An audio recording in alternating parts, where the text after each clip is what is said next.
International University will speak on relations between Laplace spectra and quantization of admission or Riemannian symmetric spaces. Admission, right? Я не помню, но уверен, что будет. Ну, спасибо за приглашение. Извините, что я по-английски буду говорить.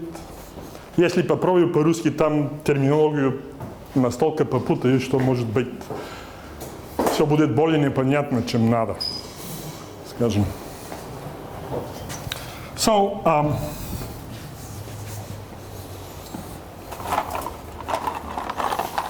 chalk? Should be a lot. Okay. We have none?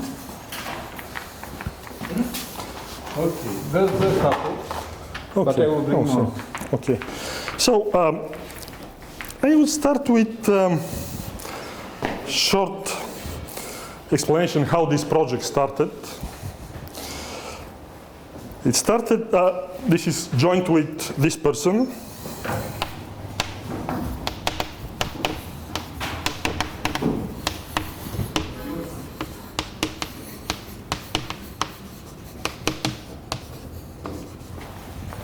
Who happens to be my little brother. And the project started as when he was undergraduate, as the so-called master's project. And he never kind of found time to finish it or even to get it to a point actually appropriate for publication.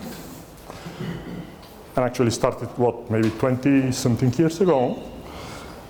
And a couple of years ago, unfortunately, his advisor from Bulgaria, advisor who gave him this project, passed away, Vasil Tsanov. And this is an advisor from Bulgaria also for people you know, like Lyudmila Kamenova and Tony Pantev. And this was actually a sad, not a good, but more like a sad reason to finish this, because we were invited to submit some results for his memory. So I'll start quickly with what is a basic problem from symplectic geometry on the kind of first class. And what's a geodesic flow of which is the sphere? Briefly. Now, the geodesic flow, in general, for any Riemannian manifold, and for the sphere in particular, usually we start with the cotangent bundle. And for the sphere, of course, we assume a canonical matrix, which I'm not going to write from now on. For the sphere, the cotangent bundle is the same as tangent because of the metric. It's all smooth. And the description is like, these are all a pair of vectors. I'll write it like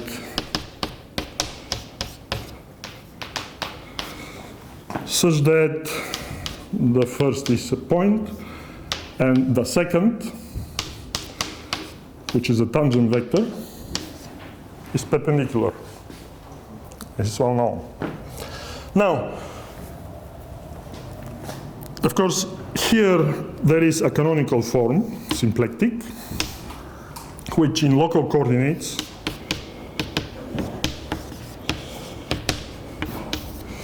looks like this. It doesn't matter whether the indices are upper or lower, which means restriction. And because we want a flow, we actually have a well-known Hamiltonian function. And then the geodesic flow pretty much means the flow. Of course, there is the Hamiltonian vector field here of H. And the flow of this Hamiltonian vector field is called geodesic flow. And I guess one can rewrite it kind of explicitly. If one writes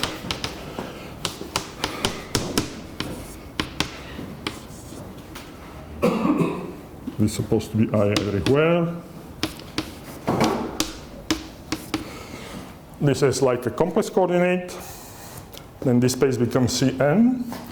And then what I'll write, of course, is we drop the zero section, because otherwise this doesn't make sense.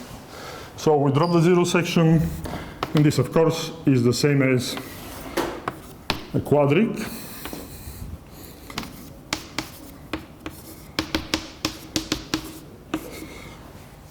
Appropriately written. And the flow, this is a quadric inside still n plus 1. And then the flow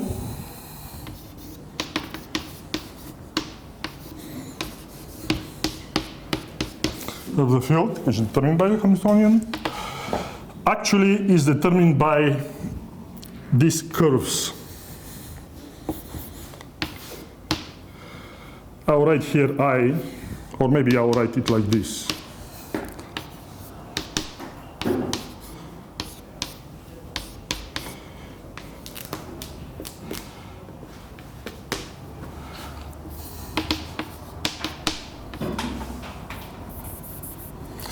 I guess the fact that I'm not speaking Russian doesn't help much.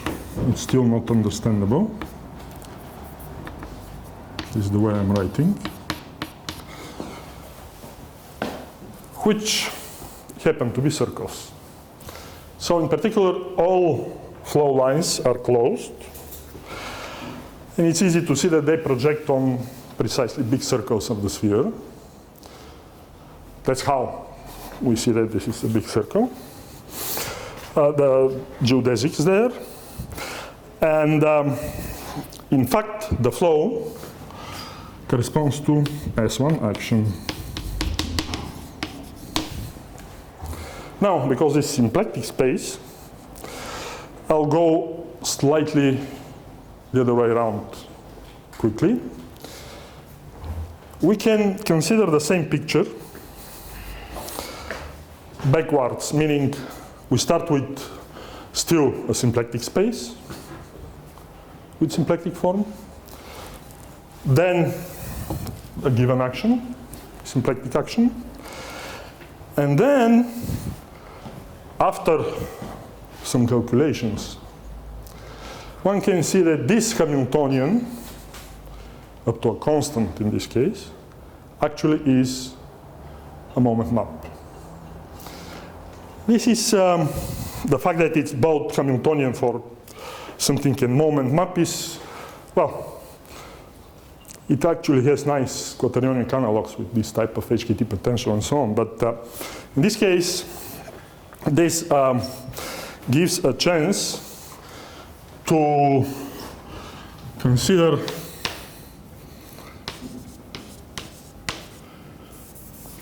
I'll write it like this, which is called a symplectic reduction.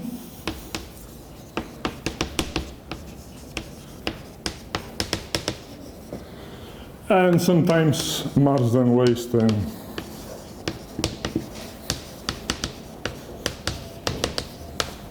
most general terms.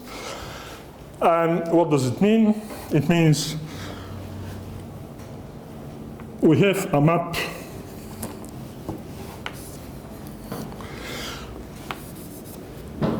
which is called a moment map. If we have S1 action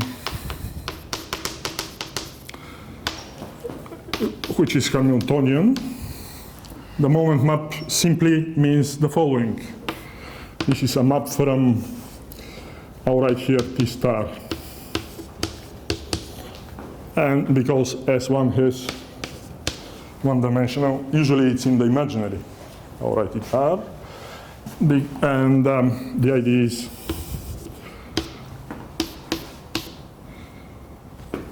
actually d mu at the point P of that for omega, where X is the vector field XH in our case for the action. And one can see that this is the same as H. It's kind of tautology, just other words for the same thing. The whole point is that using this notation, then we can take C to be a regular value, in this case non-zero, and the symplectic reduction simply means take here mu inverse inside the space. This is still invariant under the same action, and we factor 2. So this is something I'll denote by NC, and it is as I'll write equivalent to that basic thing. Now, the reason here for C, actually usually for the regular values, unless you cross some special singular value, for regular values all of these spaces are diffeomorphic. But for a fixed C, the main reason this is called symplectic reduction is there is an induced, let's say, capital omega sub C on NC. Induced means that the pullback from the quotient up is the same as the pullback from the inclusion in. So I guess I should try down here briefly as I have many eyes, but and pi. So basically,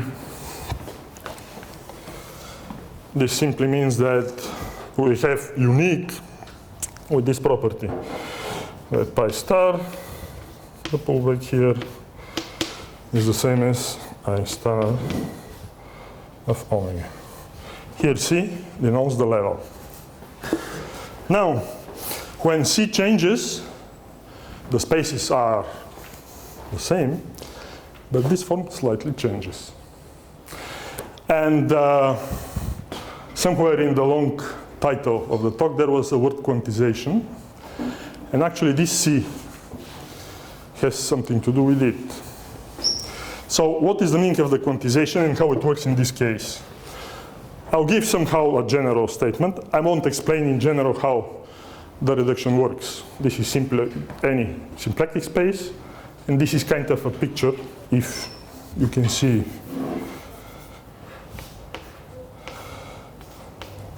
For S1, one can change S1 to any compact group and so on.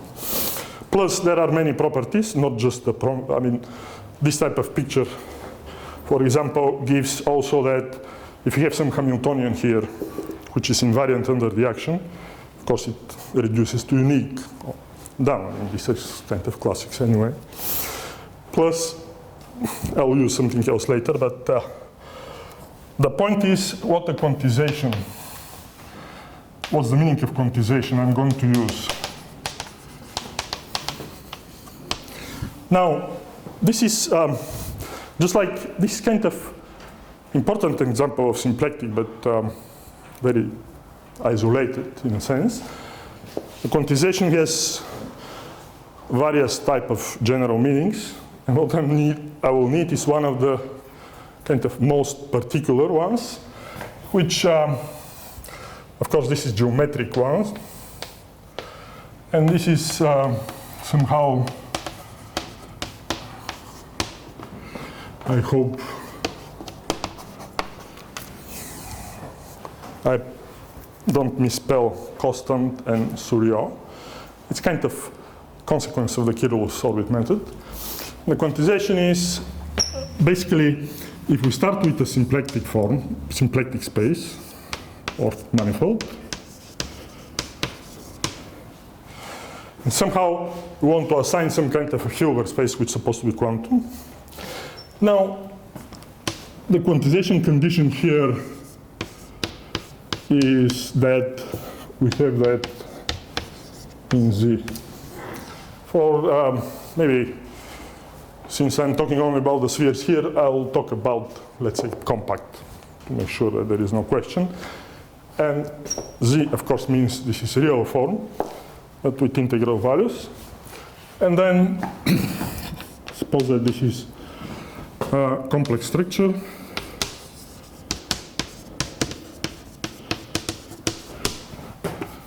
Such that omega is some Keller form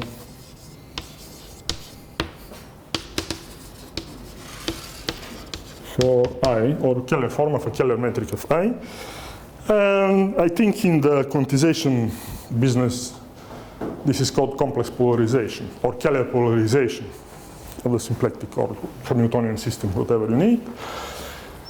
And then, because this is integral, one can look at the class here. I mean, I should say here the class, of course. And take L to the line bundle, holomorphic line bundle, with here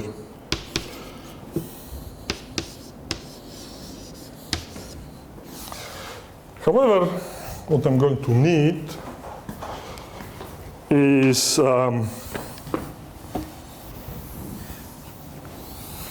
slightly different from that. And this was the scheme which actually Souriau, I believe, used first for kind of geometric explanation of classical representation and irreducibility. Yeah, exactly. So this is pretty much orbit method there. So what I need for the next is like a little bit twisted or shift or a deformed scheme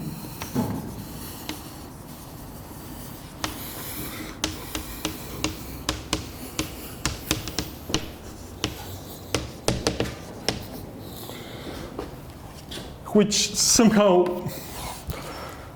the advisor Vasiltsanov of my brother traced back to these people which I had never seen before and after. But if you look at probably the classical book for quantization geometric is Woodhouse, there is a good chance you will find these references. There are two different references, so I should say here like this, I guess. Anyway, so the idea is you want not omega, this condition is changed to, let's say, well, somehow they want 1 over 2 pi, and this is depends on how you define the Keller form and the integrality. And this should be plus or minus. I have to see to make sure that I don't miss the probably minus.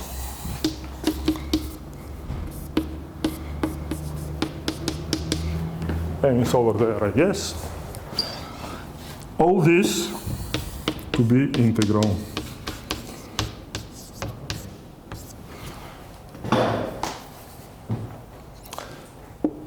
I don't know, is this the first reference? Didn't disappear somewhere along the lines? But we want this kind of condition. And what we do further is, again, we take this reduced space. And the question here, of course, once one has this condition, then the corresponding L with the CM1, the quantum bundle, of course, that space is the corresponding Hilbert space of the quantum states. Now, the question is, what happens if we apply to all of this basic geodesic flow on the sphere that type of condition? And I will explain what is in fact the initial observation by this guy, my brother's advisor here, with some of his collaborators, one of his collaborators. And this is the following. So the question is, of course, when or for which values? The question normally is for which C that reduced form from the cotangent space, well, factored by the geodesic flow, is quantizable in this sense.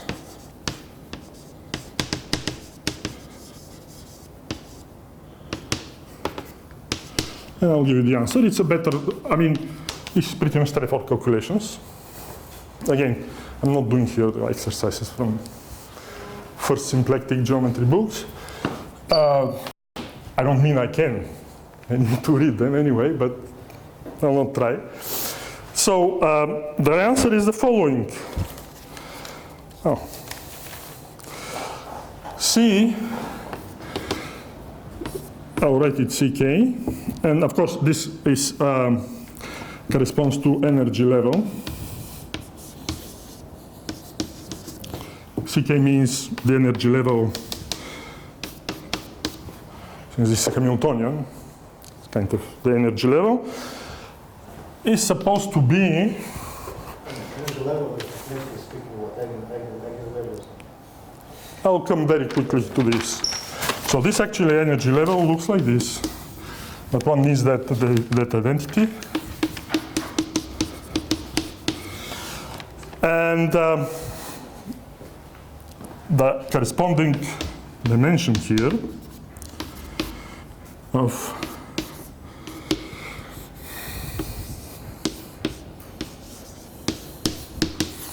is, again, what is necessary? Choice, I believe, n, yes.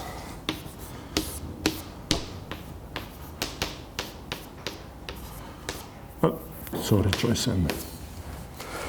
And the comparison, of course, as Dima noticed, is that if kind of observation, and back then, at least to me, wasn't clear 20-something years ago, how they come, I mean, there was no special comment, how they came to this observation directly is that if this is the kth Laplace eigenvalue,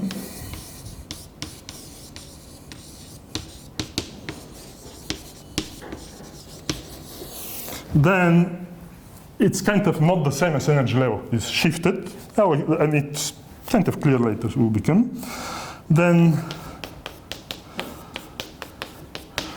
and here I believe is something like 1 over minus, sorry.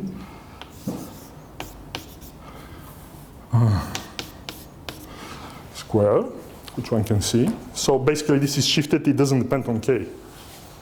It's shifted by the dimension function. And the whole point is that the multiplicity of the eigenvalue, which means the coordinate eigenspace, has precisely that dimension. So lambda has, if mk is multiplicity,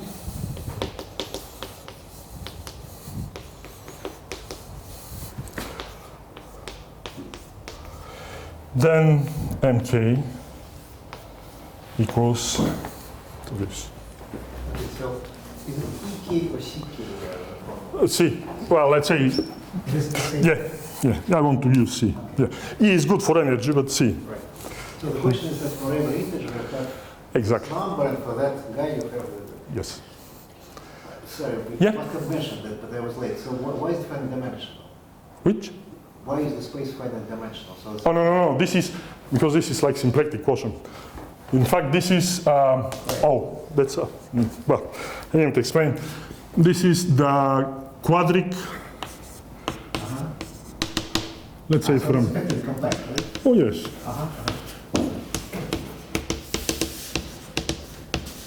This is Pn, so this is a quadric in Pn. It's just a quadrant.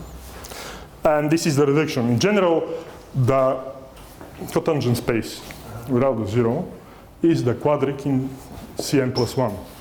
And basically the reduction to subspaces is kind of like really nice functorial thing anyway. And But I mean, this RS is not scalar, right? it is. Well, it is scalar, it's not. It is. It's not complex. It is here, no? It's scalar, and it comes with the action, which is actually the geodesic flow. It is S1 action because all orbits are S1. Yeah, No, I wasn't. of course. Of course, but the cotangent is scalar. Yeah, it is scalar. It's simple. It will be focused resolution.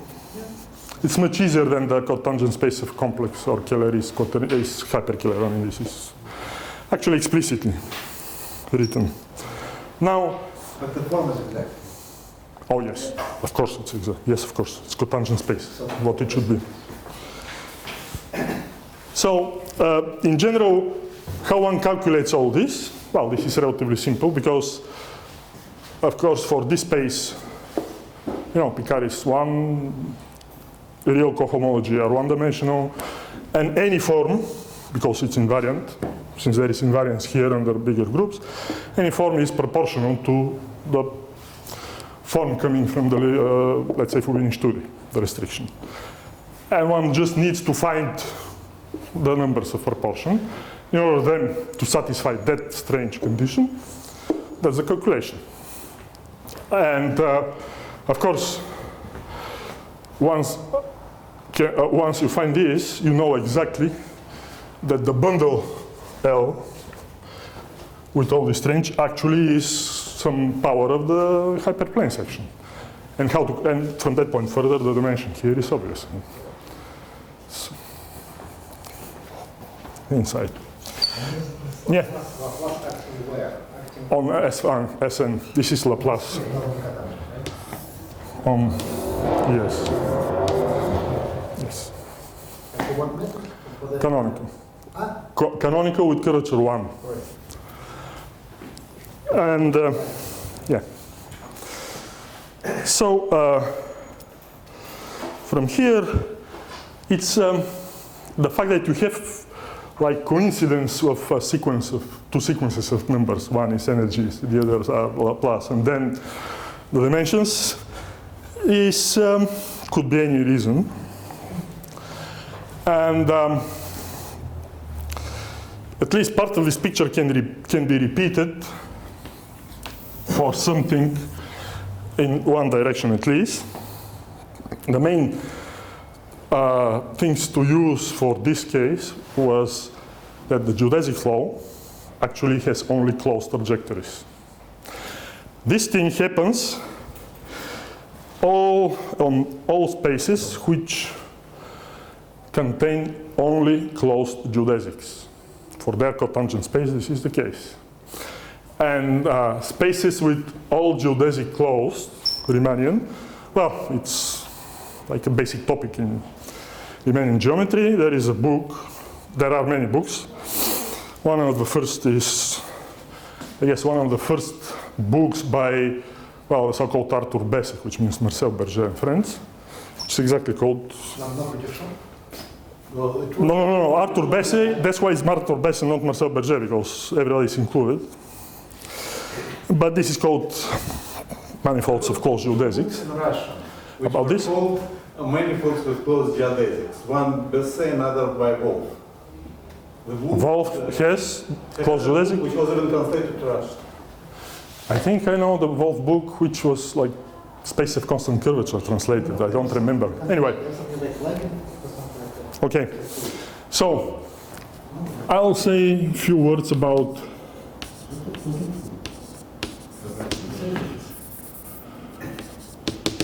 with all geodesics closed.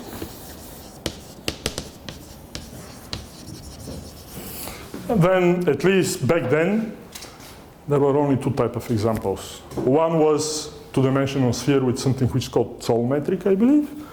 And the others are, well, because this is a French notation, I cannot stop myself but start with it. The other space is called like this. When I wrote it on the board, immediately somebody asked me, are you Catholic or something? So, no, it's not my notation. But this stays for compact Riemannian, yeah, symmetric spaces of rank 1. Or compact Riemannian rank 1 symmetric spaces. So Okay? O is for 1 equals rank 1. Okay, so the list of these spaces, however, is really short. There is a classification, and I'll go to the Riemannian symmetric space in a moment, but the list of these spaces is the following. Assume simply connected, because some quotient might happen also, like the real projective, but except the well-known. The other is CPN with forbidden study or proportional to it. Then there is this, which has canonical metric, quaternionic, Keller, and everything proportional to it. And finally, there's this nice space which is called Cayley projective plane. I want Cayley, otherwise always fine. And this is pretty much the list of all. And this, at least some years ago, is the list of all known examples of higher dimension than 2. Of that. Dimension 2, yeah, let's say I want dimension greater than 2. Dimension 2 examples should be something which is called Zoll surfaces. Because, I mean, this is how I think. the book starts, right? It's not very general what you gave me. There was something made up. No, this was in Einstein manifold, I guess. They didn't have enough money to offer lunch or dinner for whoever can give examples. It's a different book. Yeah. So In the different book, which had all geodetics closed and of the same length, and they have the same? but on the sphere. I see. No, okay, they have the same offer in this book about Einstein manifolds. But since there are too many new examples, I guess they dropped. I mean, I'm not sure actually it happened anyway. But for this case, I'm not aware of any new. So, for example, and what was happening 20-something years ago with my brother is how one can check whether the relation with the energy of geodesic flow and the Laplace eigenvalues is working for, let's say, the complex projective plane. And the idea was not just to calculate the energy and the level, but to see if... Actually, we can prove for the last Of course. space that all geodesics are closed. For this one? Yeah. So do you want to say that the I group know- ends transitively on the set of length 1 tangent vectors as well here? This Probably. one, how you can do it for yeah. sphere and CPN. Okay. Probably. No, I mean, the way I know, it's very long to prove. It's actually defining what a rank is, and then go over the classification, because there is a classification. Anyway.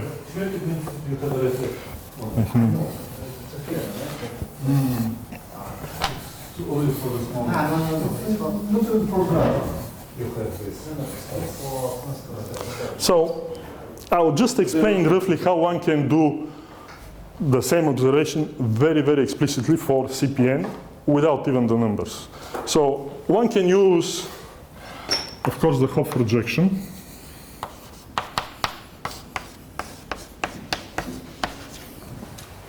Which again comes with S1 action. Suppose that this is S1 action here. And then what happens is, actually for this action, if you consider that space, and then we consider that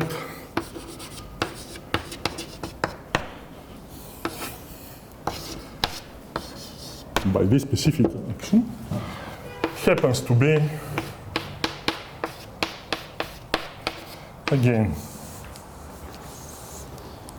and from that point further, because for this it's all known, you can just use that functoriality of the moment maps. And this action commutes, of course, the moment is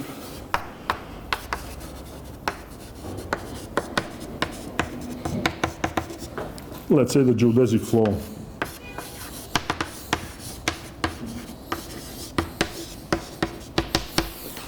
From that point further, you can induce action on this space, which happens to be, I mean, the geodesic flow here, because it commutes with this action, will induce geodesic here. Will be the geodesic flow downstairs? Exactly. That's the whole point. I'm not sure. I have to see, but Geodesic flow, easy. Hamiltonian flow for length. Yeah. Actually, sorry. Yeah. That's why it's obvious. Because there's a method or something. The geodesic flow is here, Hamiltonian flow of a function, and of course, it comes from the same function. Yeah, And I don't remember. With SU2 and HPN? Of course. So it's only the last Yes. one Yes. which remains to be explained. Last one was international? No. It's extremely complicated to The trouble with this is, No, but there's some existence of this guy is Yes. equivalent to existence of E8. Right. Yeah. No, E6, but E6 is not that one. No, I think it's E8. I think it's F2, but anyway, it's quotient of F2, but I don't want to argue, and I have to check. I don't. No, actually, you have 4. F4, oh, sorry, it's G2, so F4. I agree, absolutely. 4, correct. Yeah. It's F4, it's rank 4, so yes, you're right. It's like F4 over spin 8 or spin 9 or something. So. But certainly it doesn't work with reduction because the possible Hopf map doesn't come from an action. I mean, S7 is not a group, so no. It's, at least I don't know any reduction process here to get it. Now, once for CPN, one has pretty much the very same result. Just the difference here is a different number, but the eigenspaces have the same dimension as the holomorphic sections. And this means that there should be kind of a better approach. And when my brother started his postdoc at some point, he did realize, after he's doing representation theory, that all of this has straightforward explanation in terms of representation. Yeah. So what, the geodesics are closed, but it doesn't mean they're compact, right? But in this No, for these spaces, because we look at compact spaces, yes, they are. Is it only no, the geodesics? Okay. Presumably on the zero level of the moment that they're just circles, right? Yeah. That's not zero, non-zero, but fixed level, yes. So You need fixed level, non-zero, because zero is kind of. are they all of them circles or? Yeah. All of them are different by the speed of rotation. That's Yeah, So effectively it's an S1 edge. exactly. So. And of course, energy is kind of the speed in which you actually go around the circle. Now, how this works in terms of the representation? Well, the idea here is relatively simple. And it is based on the fact that if we present this as homogeneous spaces, more precisely Riemannian symmetric spaces, they're homogeneous, then all these eigenvalues and eigenspaces for the cross cases actually correspond to irreducible representations of the corresponding group acting here. That's why I believe this is F4. But yeah, I don't remember everything. Yeah. No, there is no E8. In particular, in this way, we obtain irreducible representations, but certainly not all, because it's only one. You see, I mean, the irreducible representations, of course, they depend on fundamental weights, which is like, they have as many parameters as the dimension of the corresponding maximal tori of the group. So here, they are not all on one side. On the other, nevertheless, we know that these are irreducible. And this is pretty much a result due to, I guess, Carton, and then one has to go to Helgeson's book to read about this type. And on the other side, if we somehow succeed to end up with a space like this, which is scalar already, and not only Keller, this is actually homogeneous, which means rational Keller, rational algebraic also. Then the irreducible representations there, of course, correspond to Borel-Veil-Bott theory, or Borel-Veil, because this is line bundle, so it's kind of easy. And if we have on one side homomorphic line bundle or a flat manifold with certain representation, and on the other side eigenvalue, somehow this is the way probably to connect them anyway. I mean, it's the natural question. Now, I didn't mention that, no, I mentioned here, but the factor here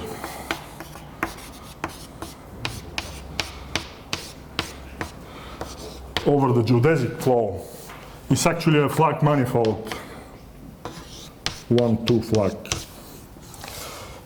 And these spaces are naturally identified, the points here, precisely with the geodesics on the corresponding space. I mean, the geodesics in Sn, they are curves. And moreover, every geodesic, of course, is defined by a point and a tangent vector.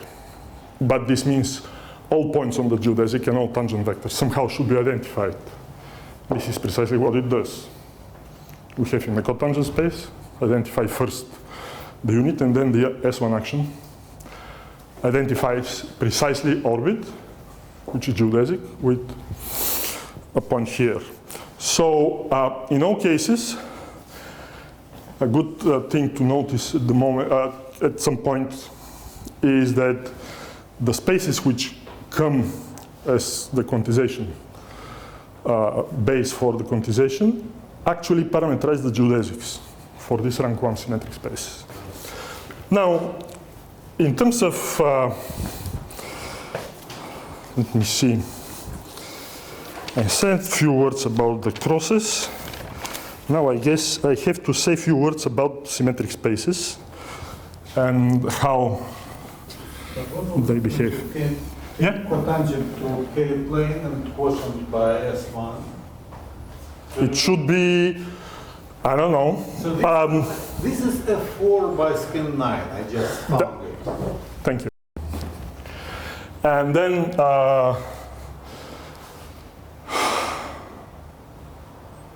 F4 by spin 9. So what should be flag manifold with F4 action? It's, well, one has to identify, but I'll explain the procedure anyway. It's kind of, it will become clear. I cannot tell you immediately now. I don't think we did check carefully because we wanted to see. Let's say it's not a finished project. It's kind of only announced yet. Plus I have a student working desperately on it. And the only reason I gave this to a student is that I'm sure nobody else will do it, so he will have infinite amount of time to finish anyway. Probably it's by spin 8. This is Lubez says that the representation of the tangent space to Helio plane is just usual 9-dimensional representation. So this is probably just quotient by Sven A. Probably. You will see. Probably after you see the setup, you will decide probably it's true. So how the setup goes. Now, we want, we call first to be just Riemannian with the metric, and we call these symmetric spaces. From the cross only, we drop the C and O. So Riemannian symmetric space if for each P M we have an isometry which preserves P and has square identity, then it's easy to see that if this is the You should require the differential of True. Agree. minus Yeah. Absolutely true. Absolutely true. I forgot. So the isometry group is acts transitively.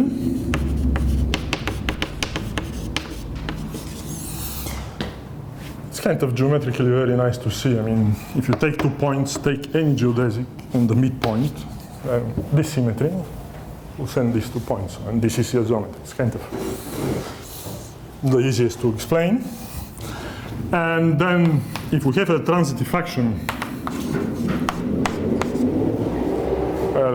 this is a set which picks, this is a subgroup stationary which fixes 1 point. And then there is a theory which, well, I didn't ever consider, I mean, read every single detail, but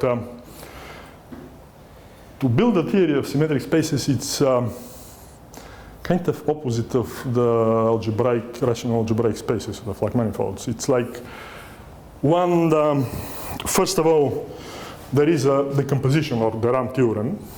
So I would say only if G is not simple, M can be decomposed, assuming that it's simply connected, up to finding. So we can assume, if you want the theory, that actually this is simple Lie group. So assume that this is simple. And for simple Lie groups, somehow it's easier to do the following. We want to see what are all possible quotients, which means simple Lie group and the same with this. And as usual, we can start with complexification. This is all in the algebra level. And then one actually needs first to look at all non-compact forms, real forms of the complex Lie algebra. And the main reason is that if G is non-compact, then K is maximum compact.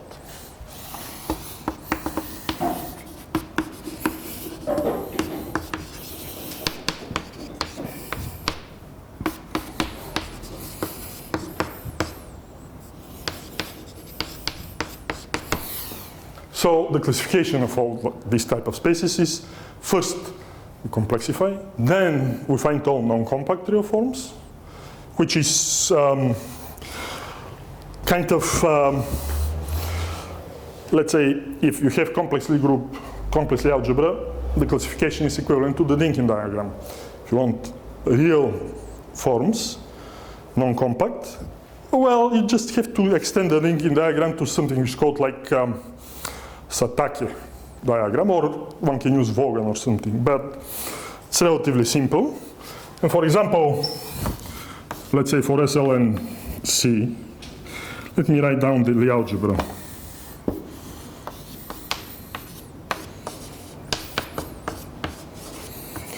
And for example, when we have SLNC, to be the complex, using these diagrams, we can find first the non-compact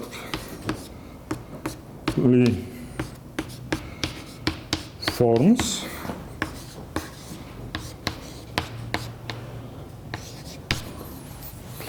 And then, of course, it's known that there is unique compact.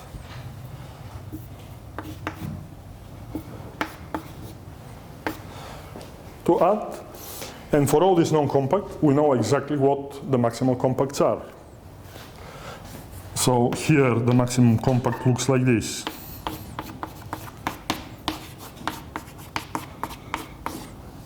And here, of course, it's like this. So eventually, to decide all possible irreducible symmetric spaces, Riemann, with, let's say, transitive action of SU, or any of the compact or non-compact forms of SLNC, we just have this unique, and all of this can be, so spaces here, this is called duality. You have duality between compact and non-compact. But somehow the non-compact are coming first, and then the compact. And for some reason, if one follows the books in symmetric spaces, you'll see how there is a theory for non-compact, based with Iwasawa decompositions and everything, and the compact spaces are just last chapters with explanation of duality. Just the opposite of algebraic cases, where you start with group and maximum Theorem and so on. You just need an evolution of the algebra. Yeah.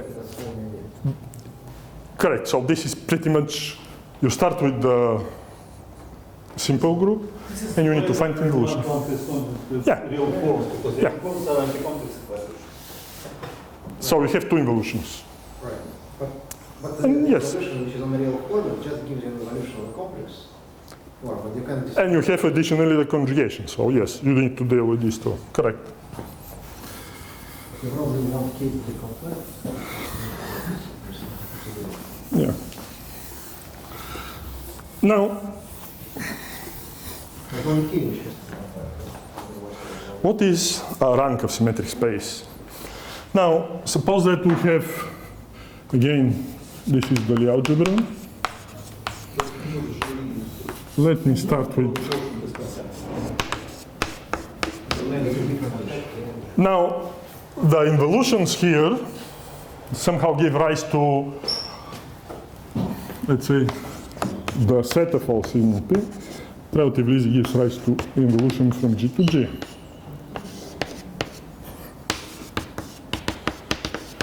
And then there is involution from the Lie algebra induced, easily. So once there is involution, which is automorphism,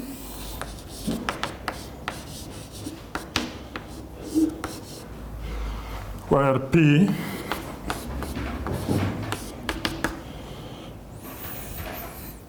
I should say, which fits somehow this remark which somebody noticed. And of course the involution case preserved. Now P itself, so real, contains something which is called maximum abelian subalgebra.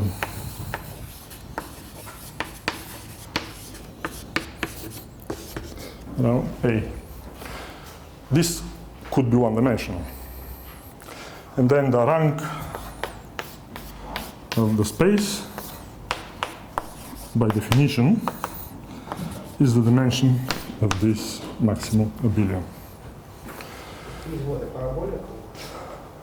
No, this. I know the definition in practice. In practice, no, in geometry. This is the same as what are the maximal, totally geodesic, and flat subspaces. It's a complex. Yeah. It corresponds to some Lie algebra. Is the parabolic notation suggests it must be parabolic. Simplification parabolics are really big, but Basically, they are small. you want parabolic to include the complexification of k, and a is kind of outside the parabolic, let's say, in this terms, if you are talking about complexification. But maximal abundance of algebra where, by the way? Huh? You say maximal abundance of algebra where? You didn't write where. Wait a minute, P is not a subalgebra. Exactly. Absolutely, it's not. I'm telling you. Agree. P is not subalgebra. It contains the maximum. This is maximum in P. Okay? But Yeah? Because there's Fine. also Atlantic condition which is different. Absolutely. these are orthogonal. Yes. Right? Also there is P. Let's say can use so many things. I mean, I'm going to use many other letters too, so just to make sure. K, right? P is orthogonal to K or what? Yes. So it's not a subalgebra at all. No, it's not. I mean, it's Well, just to remind you,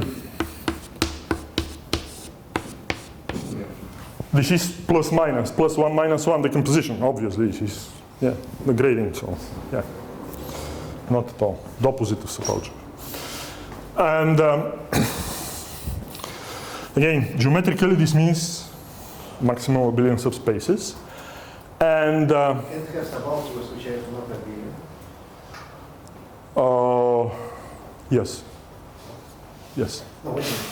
There are possible subalgebras, No, yes. That's again a different question, because it's not an algebra. It could have subalgebra, but not in P. I mean, it's kind of some, yes, in this terms, but instead what one does, well, I think subalgebras just to are tell you one more thing, relations. if you have a subspace here, I'm running out of letters, Q, no, Q, to be a subspace here, which satisfies actually this thing. This is already nice, the closest you can take to that. Now, such subspaces correspond precisely to totally geodesic submanifolds, not necessarily flat. Because this will kind of give you the curvature, more or less. Okay, that's the geometry and the geometric option, kind of notion here involved. Now, in these terms,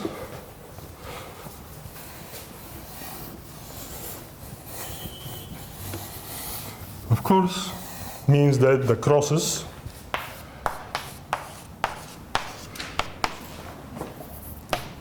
means the rank from is 1 according to that definition. In particular, the maximum flat total geodesic subspace you have is precisely one-dimensional, which is geodesic. Now, there are two things about this. The main point about this A is the first property is, again, as many other objects, all A's, which means maximum total abelian subspace, are conjugate actually by K, because the K is the action which preserves P. I guess I should write down here K and P is in P. So they are K conjugate, but they are also G conjugate. And then suppose that we have,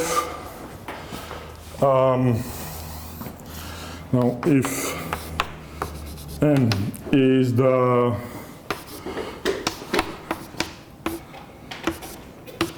normalizer of A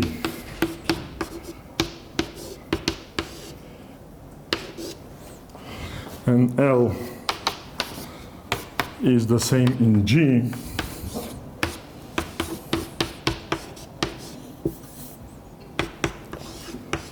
I think 0. Let me see what we do. I don't want to change notations definitely. Then, yeah.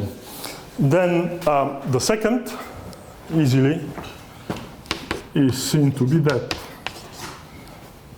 Because I mean, we start with simple. And what's the point? The point is that suppose that L,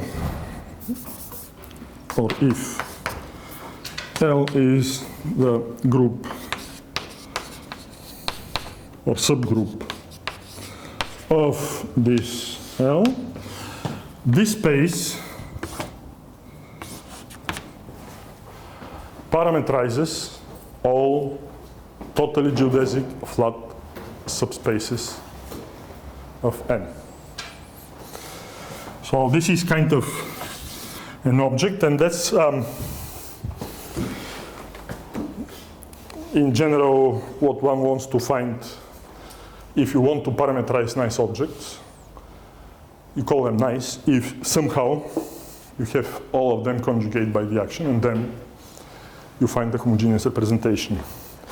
So what I mean is, if we start with rank 1, Is this L, is L Levi or something? this capital L is subgroup of this L. Yeah, but is it a Levi subgroup or no? Okay. Not necessarily. No, no, nothing. Forget all I know. No, no. Well, Leger is simple, so why it can have different groups? No. Of course it can have it. So the whole point is, if we have the cross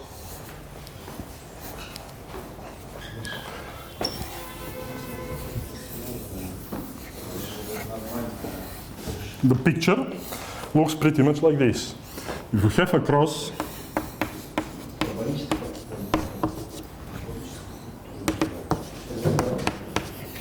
we start with that cotangent space. This is the geodesic flow. That at least is diffeomorphic to that nice homogeneous. And at least here, it's pretty much obvious, because this is a space which centralizes. Can you read anything? So this is a space, actually an algebra, which centralizes certain number of elements. In particular, this already contains a maximal abelian in G. And if it contains maximum abelian in G, this is one of the rational algebraic spaces already. When you look at the formula, probably is a Levi subgroup. This group is ideal. It's a maximal. Что ты несешь? Посмотри. I just found it in Wikipedia. Levi subgroup, what Levi composition? Not Levi. Well, it is. No, it looks like M is a maximum torus there, then, right? No, No, this is. no, So maximum. basically, no, there is a maximum torus here. Yeah, M But- is like the center. So the Levi Yeah. subgroup can have. Levi subgroup gives you Levi decomposition. Значит, идиот все накипит, шановный. Смотри, что. Видишь, подруга Левей, так сказать, что это параболическое. Левей это положение действительно поможет на результативу меньшего ранга. Это какие? Это блок заявленный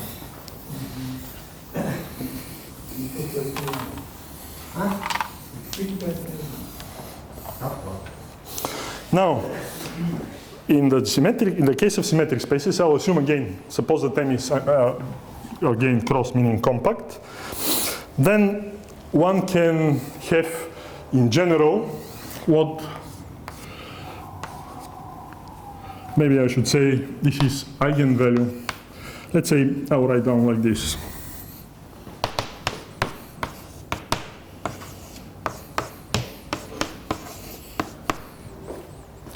So these numbers, where suppose that this is some fundamental weight. Oh, by the way, at some point we should maybe make a break. Really? You don't know? How many breaks do we need?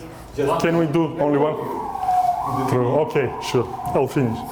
Okay, so if this is a fundamental weight of GC, but which actually is in, I'll explain that strange thing. And rho is 1/2 standardly sum of, well, roots of AC. So kind of again, I'm not telling exactly the truth because roots and weights are in different spaces, so should be careful. Then this, let's say all eigenvalues of, which is the Laplace on M, have R for some alpha.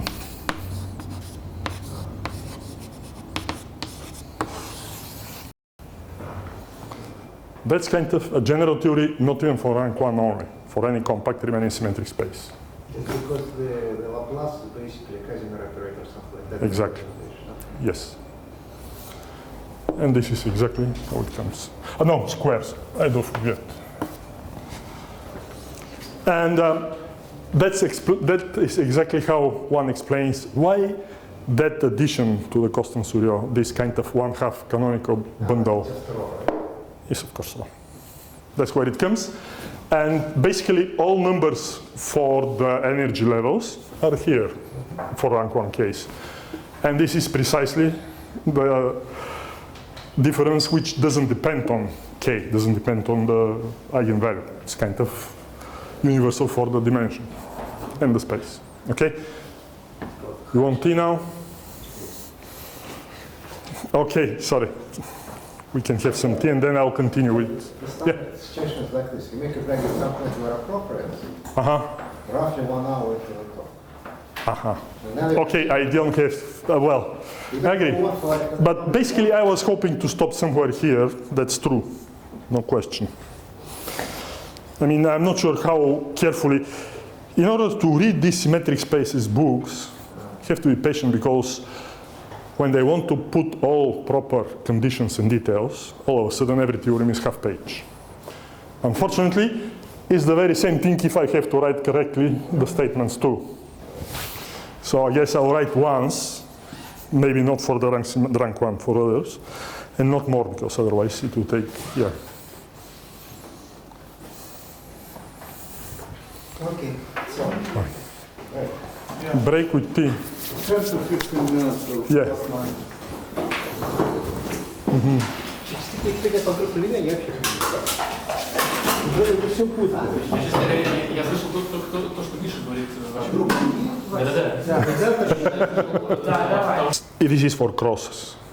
So basically, the theory there for the for the symmetric spaces, the theory goes like this. First, you take the algebra of invariant differential operators. Like if you have a Lie group, invariant differential operators, of course this is called universal enveloping algebra. But when you talk about symmetric spaces, not other homogeneous, these are not all already are invariant. And the result about that algebra is that first, it is actually commutative. And second, it is again finitely generated, and the number of independent generators is precisely the dimension of this space. So when one goes back to crosses, So for instance, on a sphere, invariant differential operator is a function of a Laplace, so or the crosses. So it means that if this is one-dimensional, then every invariant differential operator is kind of a function of the Laplace. and the That's it. same is for the other, just For others, you have, in general, again, the dimension of this space gives you the number of independent generators in the algebra. Центр universal element. yeah, but Yeah, so, yes, kind of. And you certainly have more than one generator. It doesn't mean that all of the eigenspaces here are reducible. Some may be still irreducible because they can be like joint. But the idea is the irreducible representations of the Lie group G, let's say unitary, all this complexified, are actually joint eigenspaces of all invariant differential operators. Doesn't have to be with the same eigenvalues, but the ones are the functions which are eigenfunctions of all invariant differential operators. They will, for fixed eigenvalues, they will determine, for fixed meaning for, let's say if you fix for generators, they are irreducible representations. This is, I think, and then that every function again can be written as a sum of eigenfunctions of the spaces. I think it's called Carton-Helgeson theorem. And it's in Helgeson, one of the many books there. So question about Lie. Yes. So this M is presumably semi-simple, is it? Which one? M? No, G. G is simple. I don't want even to bother. M. M. Symmetric. This is, you're talking about this. Yes. No, pretty. Because so it stabilizes A, but I think if you take generic element in A, it's the same. It's equivalent condition. I think. And then this L is Not necessarily. First of all, A is probably spanned by semi-simple elements. Probably. I think K itself, let's say, it's something like 1 times UN minus 1. So it's not. this algebra is U1 semi-simple, would be so E and L it's possible. and L. I cannot answer immediately. But this is semi-simple, so it's not important. I mean, this is still here, and this is still semi-simple, so that's true. It's a stabilizer of tangent in this case. So, what else I want to mention? Oh, let's say a couple of things. One is, should I leave it here? G, which can use the A tangent vector to the symmetric space. But not any tangent. Any non-zero tangent. No, there's the group. So, suppose that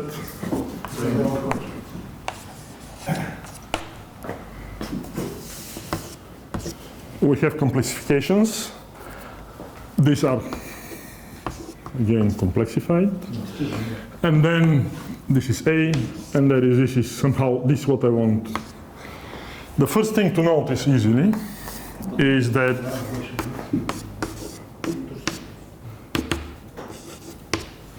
the center of this algebra is here. What does it give? It gives that from here, well, it shouldn't be second, but from here, when we look at the flux space like this, the center of the Lie algebra, complexified, actually gives from here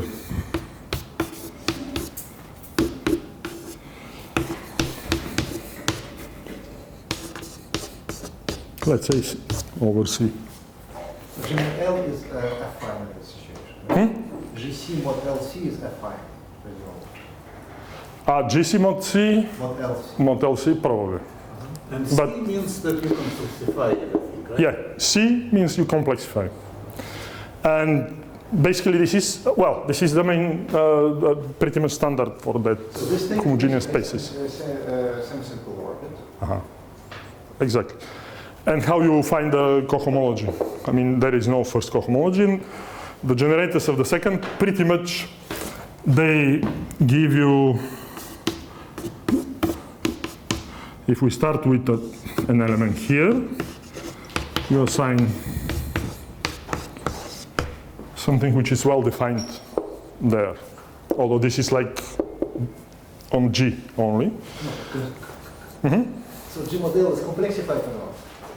No. This is for G model. No, this is the flat. But in C it's inside the complexified thing. Yeah, And the complexified thing is just contracted onto partial flat. well, if you want complexification, you need some Borel, you need parabolic. I mean, but that's true. What is the question? I mean, you can just consider G symbol LC, Yes? and topologically it will be the same as G mod P. Not all. Well, if you want, Constructible.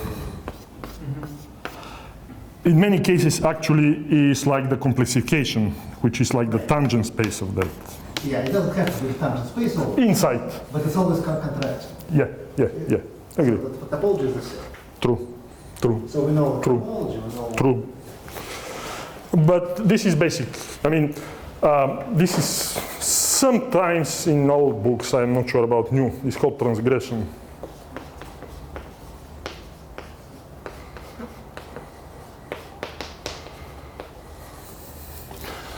And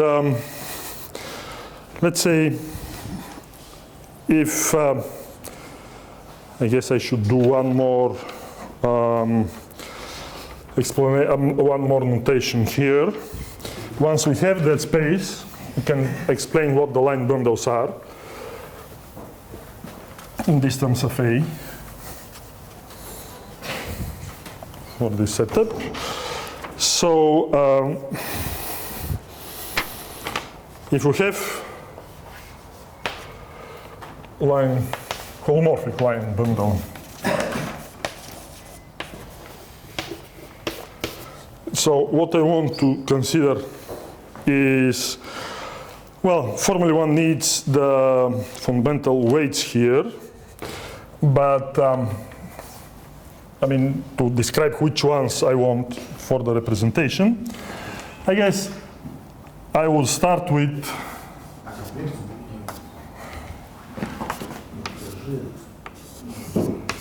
to be a Carton subalgebra, and then one can split it into part in K plus the one which is not in K and it's maximal abelian. So that's how it is. And basically, suppose that we have some, of course, somehow I didn't mention, but when we say flag, it means that it has a complex structure and algebraic. This somehow assumes that I have chosen order of the simple roots of G in order to fix the complex structure. In general, if you choose different order, the complex structure may differ.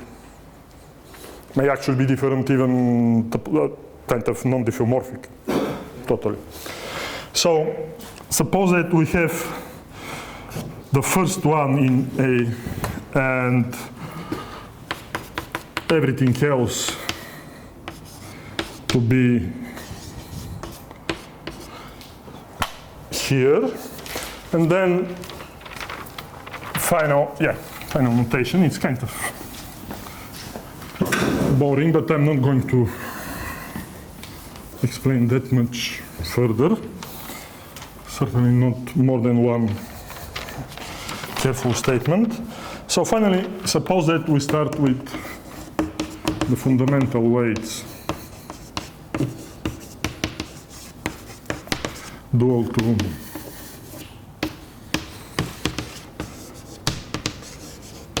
all this is in the complexification, and there is this notation, I guess AC, for which we have that standard. This is in Z, I guess, plus for all in, well, I'll write down here the set of roots intersected with, this is projection onto the first, using already the order somehow. And then, in these terms, if we start with some linear combination here. And I, omega I, positive fundamental weights. Integral is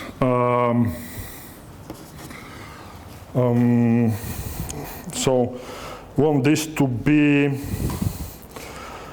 how was the name? The determining the I'm forgetting the terminology.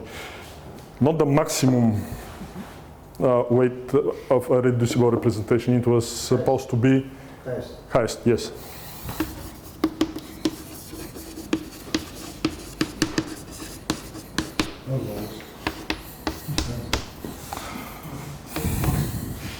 Yeah, no. Again, my brother is responsible for the terminology. Don't ask me which is which, because that I can't answer. Anyway, of irreducible representation rho. Then this Borel veil without bot, because bot appears when you talk about vector bundles. So this is kind of before bot appeared. The Borel veil theorem tells you that the space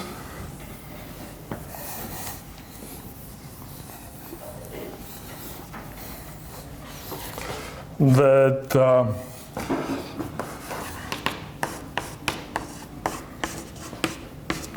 with the corresponding, I mean, this is the space and this is the natural action,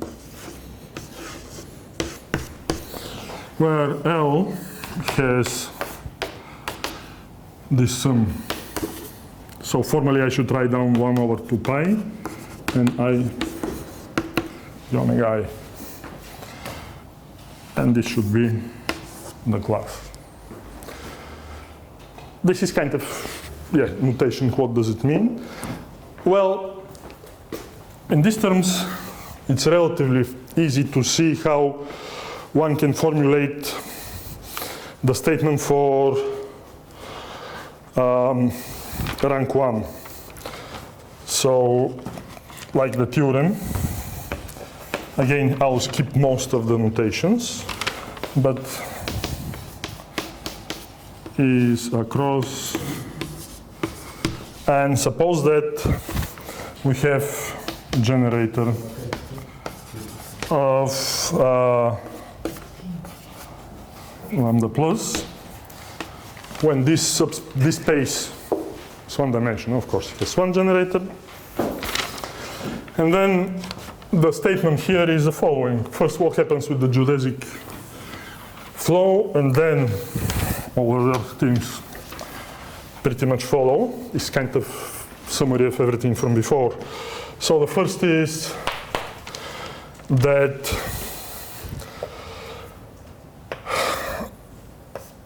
this form on the space parameterizing cogeodesics corresponds to, I guess I should write down pi root of 2c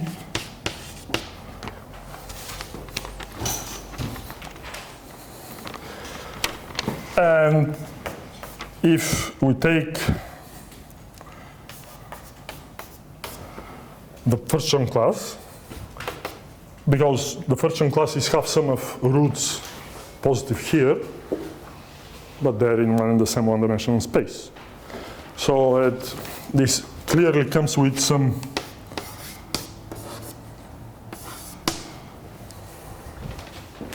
multiple of that generator. Then, yeah?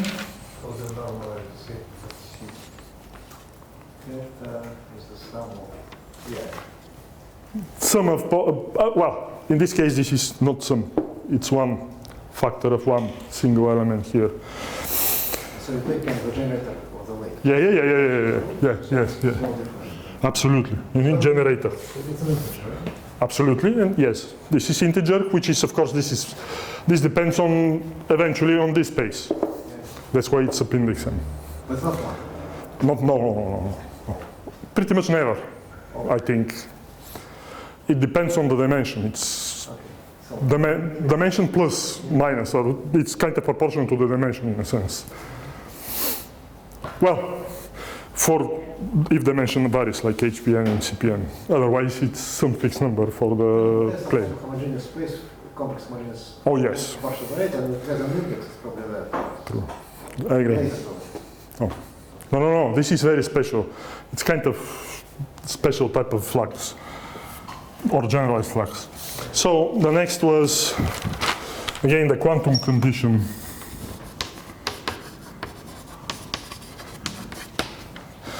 Means CK, the energy levels are, well, this is kind of, I'll write down here, NM plus 2K square.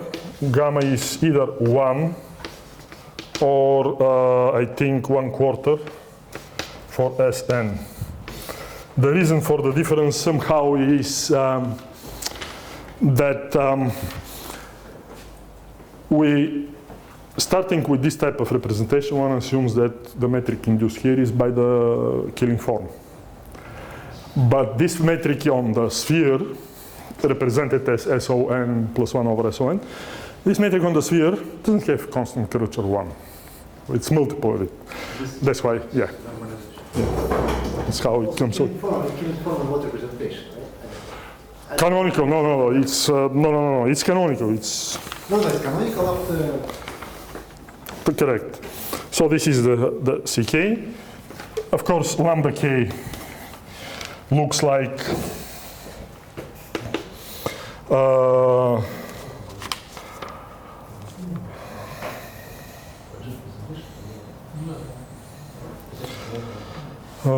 what CK minus norm, which is here. Well, I'll write it still as a norm of the sums on AC only, which doesn't depend on K, and the dimension here, like the last, that the dimension of that space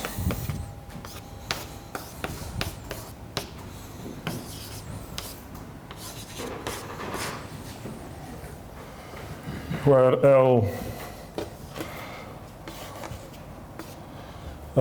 has, maybe I should try down K. K theta is also the multiplicity of the corresponding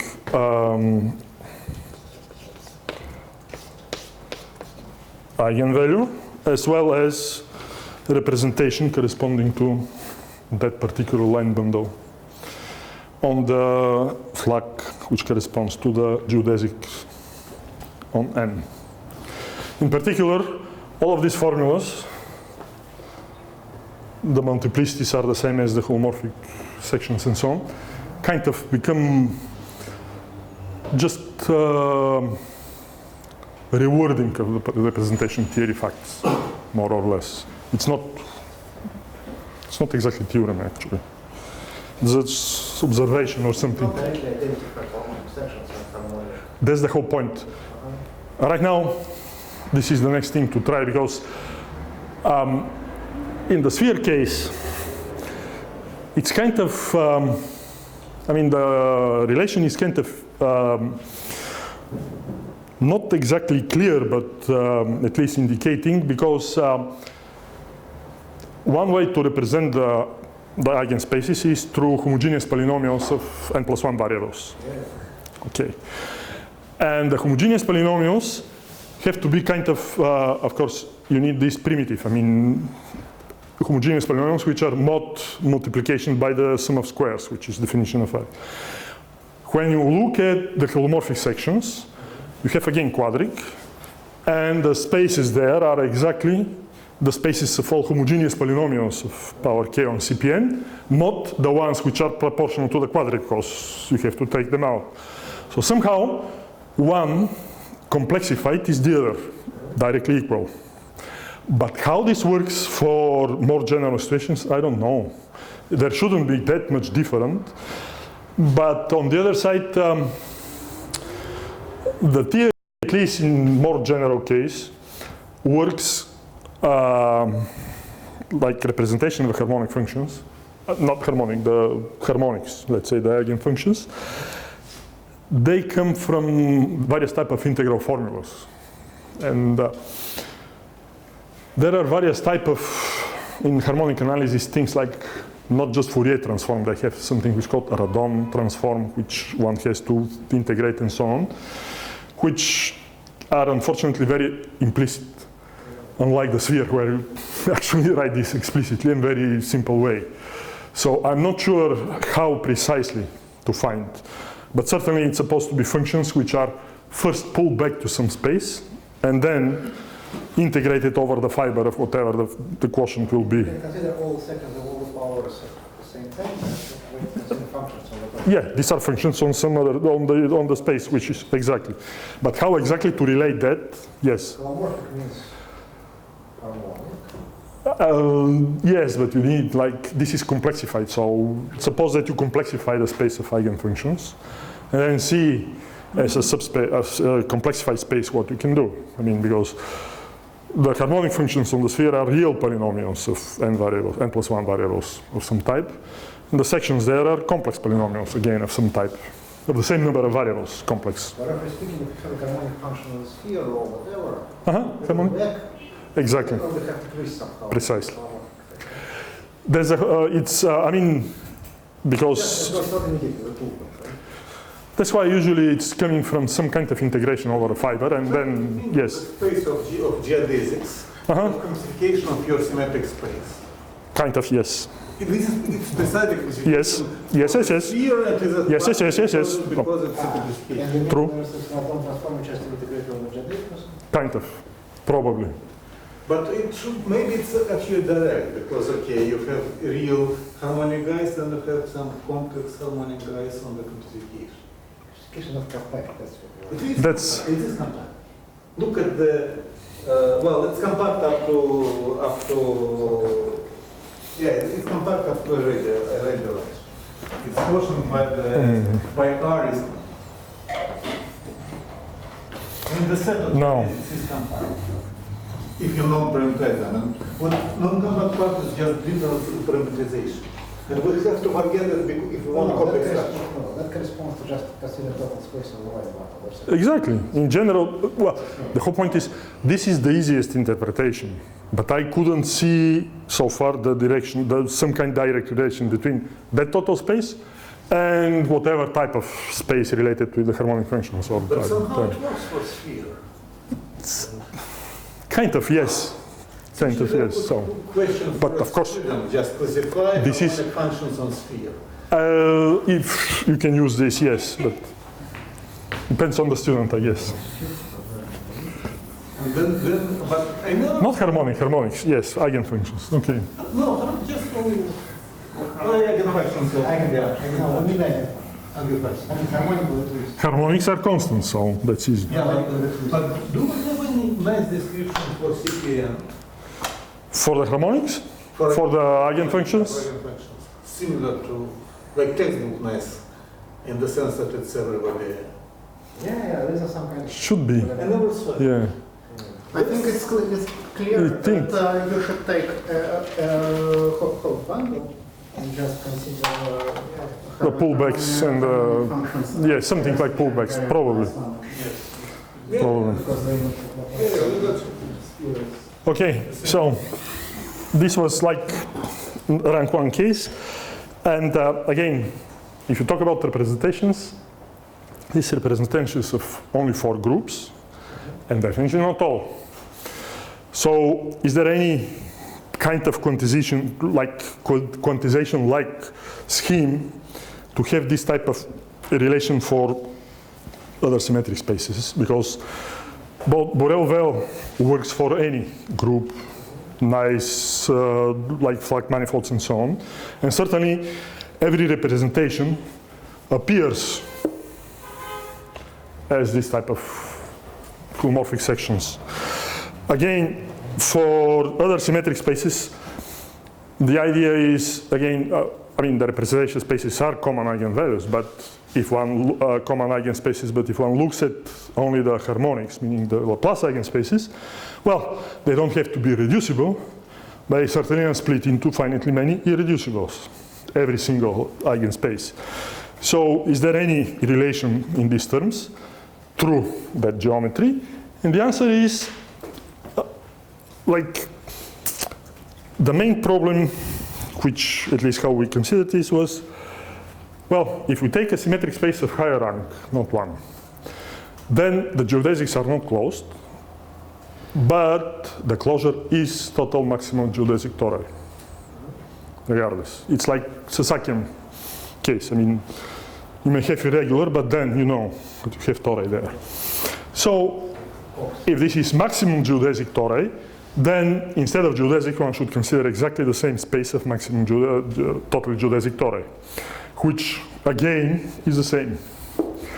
And here, how, in order to apply it, some kind of reduction and quantization, one needs a different space, different from the tangent, because tangent space somehow parameterizes geodesics and tangent vectors.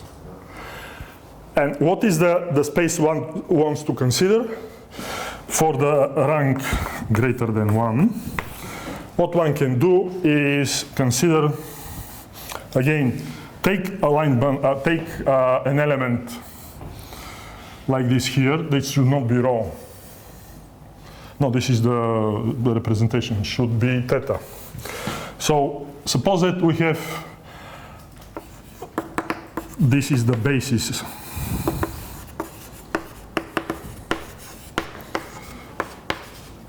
When I say star, it means projection onto the basis of HC, which projects and gives 1-to-1 to AC star basis. And then we consider, let's say,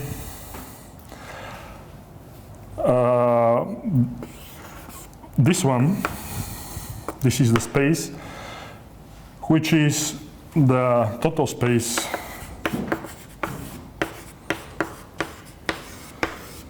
of, let's say, C star, meaning C without 0, K bundle, principal,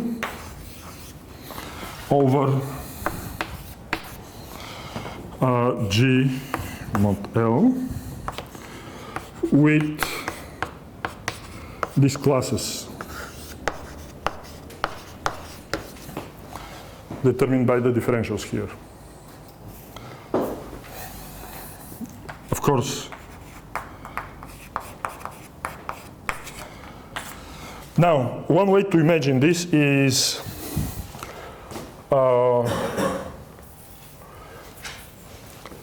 this, I believe, I have to write, I mean, one can write it down a little bit more careful. And this space actually appears in paper by this guy, which you should know, Simon Gindikin, Simon Gindikin, yeah, I'm not sure. And this space is something which he calls holospherical manifold or space. And for this one, what one can do is, what we noticed is that on this total space, with that zeros management, there is symplectic form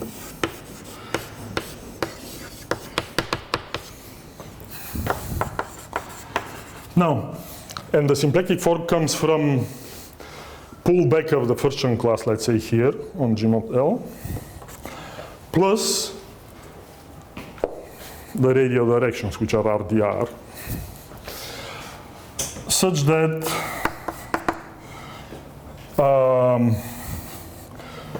the action of the, not the complex, but the action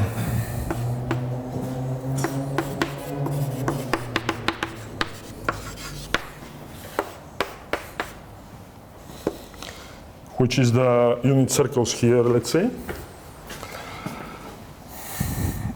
is Hamiltonian. And what one can do is, let me formulate it a little more carefully. The result is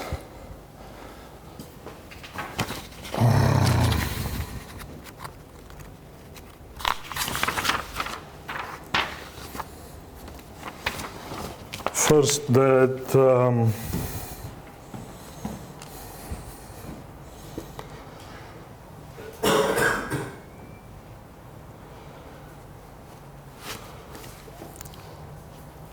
suppose that maybe I should start with, let's say, form capital omega. And capital omega looks like sums of, let me write it down, Ni, okay,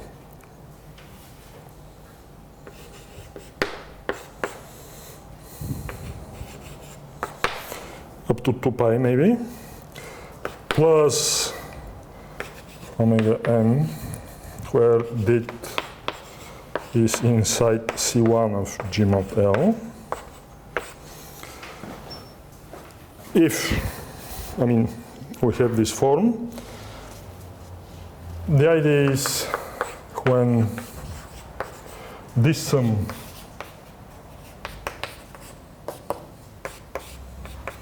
is some highest weight,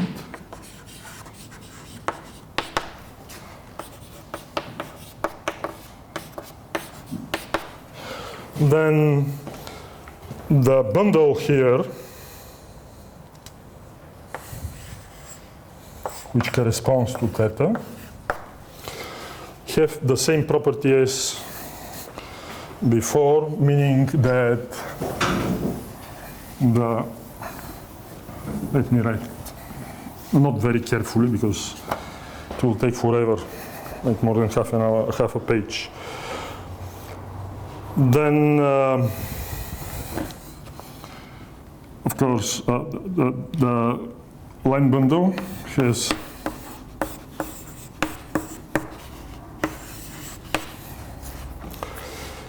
this is the wrap of theta.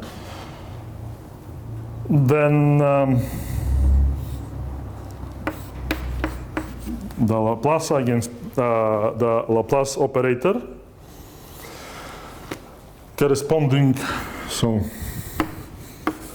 this eigenspace corresponding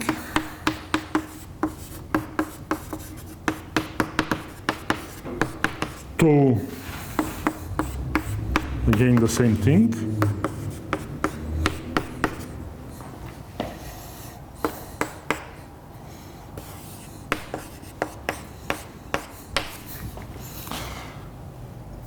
Now, I'll write down this as lambda theta. Has multiplicity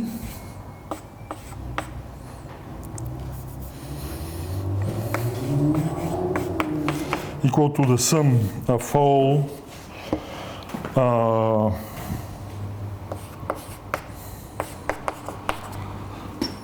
I say alpha, let's say, for alpha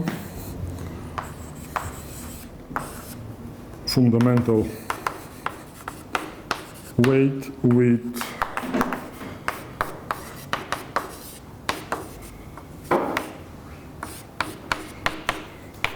the same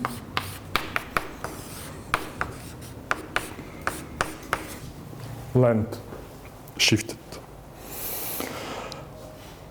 in particular, the subspaces in the corresponding eigenspace have as many irreducible components as different alphas of this type, without referring to any other invariant operators, because it's not easy to write down explicitly invariant operators. So in these terms, the last thing I should note is, in these terms, the most important from the representation theory viewpoint spaces become the so-called spaces of maximum rank. So there are cases, let me erase because I don't want to keep unnecessary, and I'll finish here. So suppose we have a symmetric space, and if this happens,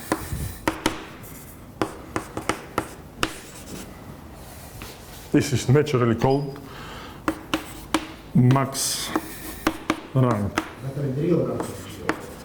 Real, everything's real, yes. So, I mean, the rank is not more, because this abelian subspace, again, it's maximum abelian subspace, but in the real algebra. Of course, any maximum abelian is less than maximum abelian in G. So, and actually these kind of spaces appear. They are somehow totally opposite of flux, where the maximum abelian is inside the stationary subgroup, roughly speaking. Here the idea is the maximum abelian are entirely outside in this component P. Now, the whole point is, for this kind of spaces, L itself is actually abelian.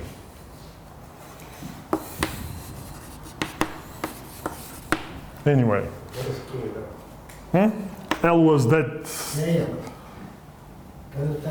Yes, I will explain. Yes. And in particular, G is, let's say, full flux, which in particular tells you that all possible representations of G will appear as representations of some holomorphic line bundle, like sections. This in particular tells you that if one starts as a corollary with max rank symmetric space, then any irreducible representation of G, unitary, let's say, complex unitary irreducible, actually appears as some kind of a subspace of the Laplace eigenspace somewhere. It's kind of how one complements the rank 1 case, where you have very few. This is actually the place where you have all. And basic examples of this, max rank. Of course, one can go over the classification, but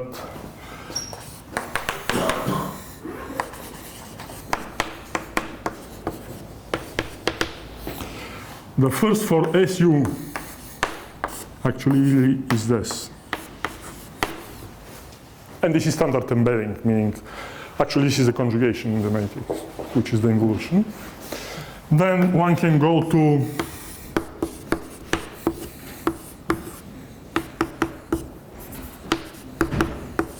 the middle Grassmannians. Same is for SO2 n+1. Yeah, I want max compact rank, yes.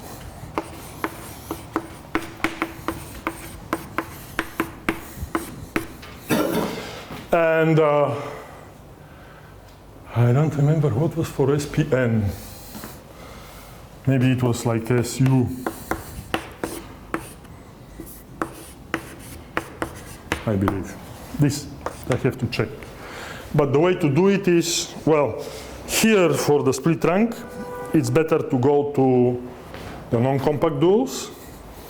And then for them, one can use that the classification for these non-compact simple algebras comes from Satake.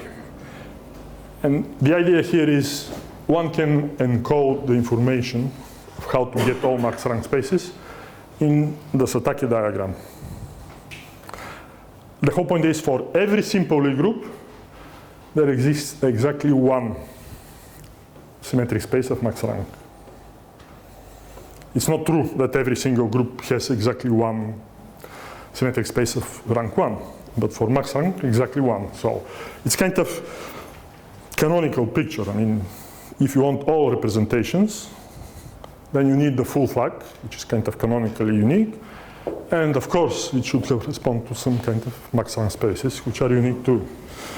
And how one looks, I mean, we did play a little bit with, let's say, case n equals 3, and at least see in how many places you have more than one subspace in the irreducible subspace of the Laplace. And one actually needs to go to pretty high numbers in this norm, roughly speaking. I check on the U or SU? It is. Okay. Good. Okay. So, and of course, this is like the Diophantine equation if you fix one. It's quadratic Diophantine equation. This norm is given by the Carton matrix. But how to count numbers of solutions in quadratic Diophantine equation, I don't know. I mean, this Hasse-Minkowski and all other like classical theory, I don't see how to give that answer. Like how many at least irreducible subspaces you have in any eigenspace. And again here, at least looks like that the space one needs to have as total space if a harmonic function should correspond to some holomorphic section. Looks to be like the whole group, but unless there is some nice reason behind that, I don't want even to just check all together at once. Okay, we don't have to continue.